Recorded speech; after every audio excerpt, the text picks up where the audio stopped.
টাকা দিয়ে সুখ কেনাও যায় না, সুখ কিনতে হয় মন দিয়া। সুখ আসে কলিজা থেকে, সুখ আসে কলিজা থেকে। আমরা সারা জীবন শুধু নকল জিনিসের পিছনে ছুটি, আল্লাহর দেওয়া সূর্যরে বাদ দিয়া আমরা ঝাড়বাতির পিছনে দৌড়াই। টাকা দিয়া তো তাহলে বড়লোক মানুষটা কবরের মধ্যে টাকা দিয়ে সুখ কিনত, টাকা দিয়ে সুখ পাওয়া যায় না।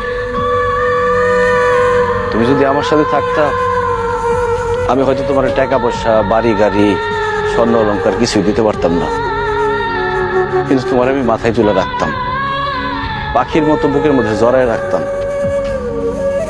সেটা আমি পারি নাই, তুমি আমার সেই সুযোগ দাও নাই। তুমি আমার ছেড়ে চলে যাওয়ার পর কটা রাত যে আমি ঘুমাইতে পারি নাই, সেটা শুধু আমি জানি আর আমার আল্লাহ জানে।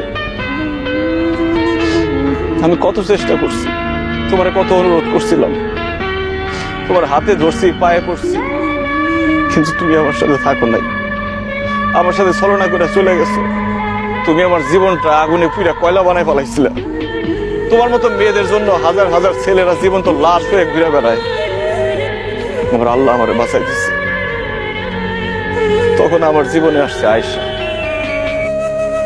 আয়েশাও আমার মতো অশিক্ষিত, পড়াশোনা করে নাই, টাকার সুখ সে বুঝে না, কিন্তু সে যে আমার সম্মান করে আর ভালোবাসে, পৃথিবীর সবকিছু দিয়ে মনে হয় সেই ভালোবাসা পাওয়া যাবে না।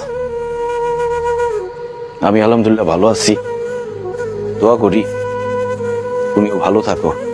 তোমার প্রতি আমার কোনো রাগ অভিমান নাই, তুমি তোমার ভুল বুঝতে পারছো, আল্লাহর কাছে মাফ চাও, আল্লাহ সুখ দিতে পারে।